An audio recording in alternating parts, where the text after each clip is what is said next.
প্রাচীন মদিনার হৃদয়ে পাথরের পথ ধরে হেঁটে যাচ্ছিল এক কিশোরী মেয়ে আয়শা।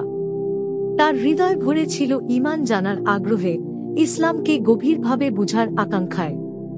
একদিন তার সম্মানিত শিক্ষকের জ্ঞানগর্ভ বাণী শুনতে শুনতে সে এক ব্যক্তিগত সিদ্ধান্ত নেয়, লজ্জাশীলতা, হায়া ও আন্তরিক ঈমান নিয়ে আরও গভীরভাবে জানবে ও বুঝবে।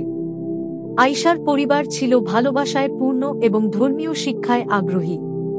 তার মা ছিলেন শান্ত, প্রজ্ঞাময় একজন নারী, যিনি বারবার স্মরণ করিয়ে দিতেন, লজ্জাশীলতা কেবল বাইরের পোশাক নয়, বরং অন্তরের পবিত্রতা ও খাঁটি নিয়তের প্রকাশ।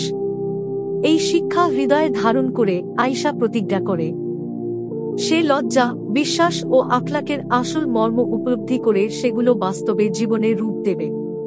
আয়শা হিজাব পরত ভালোবাসা ও শ্রদ্ধার সাথে, কিন্তু সে জানতে চাই এর গভীরে আর কি আছে, কি বার্তা দেয় এই পোশাক। এক সন্ধ্যায় উজ্জ্বল মরুভূমির আকাশের নিচে সে কুরআন ও হাদিস থেকে জ্ঞান অর্জন করতে শুরু করল। তখন একটি আয়াত তার হৃদয় ছুঁয়ে গেল, আর মুমিন নারীদের বলুন, তারা যেন তাদের দৃষ্টি সংযত করে এবং তাদের লজ্জাস্থান রক্ষা করে।